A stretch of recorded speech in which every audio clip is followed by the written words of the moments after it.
Қымбатты оқушы, біз бүгін өзіңмен көп басыңқылы сабақтас және салаластың көп құрамды түрлері деп аталатын тақырыптарымызды бастаймыз. Көп бағыныңқылы сабақтасты мен саған түсіндірген болатынмын. Енді соған қарама қарсы келетін көп басыңқылы сабақтас дегенде түрі бар. Мысалы, елімнен Мәскеу жеткенше, бұл Жамбылдың өлеңі. Созыла түсіп жол жатыр, асқар тау жатыр, белес бел жатыр. Міне, бұл жерде бір ғана бағыныңқы сөйлем бар. Елімнен Мәскеу жеткенше деген. Міне, бұл жерде ғана жеткенше деген тиянақсыз. Ал қалғандарының бәрі тиянақты.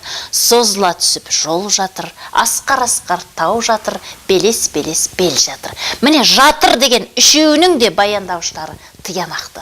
Сонда, мына бір ғана бағыныңқы сыңарға үш бірдей басыңқы сыңар сәйкес келіп тұр. Және барлығы да тікелей мына сөйлеммен байланысты болып тұр.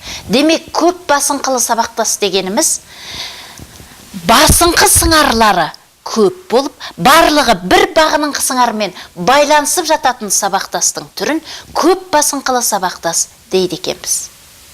Міне, мынау жоғарыдағы мысал осы көп басыңқылы сабақтасқа мысал бола алады. Ал енді салаластың көп құрамды түрі деген бар. Мына жерде 4 жай сөйлем бар. Байқап отырсаң. Ал енді мына жерді қарайық. Сиырда аунамақ жоқ.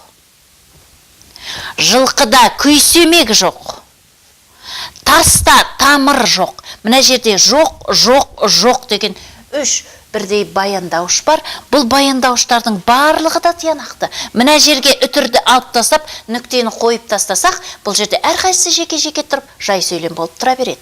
Демек, көп құрамды салалас дегеніміз кемінде 3 жай сөйлемнен тұрады. Немесе одан да көп болуы мүмкін. Және солардың әрқайсының баяндауыштары тиянақты болып келетін құрмаластың түрін көп құрамды салалас дейді екенбіз.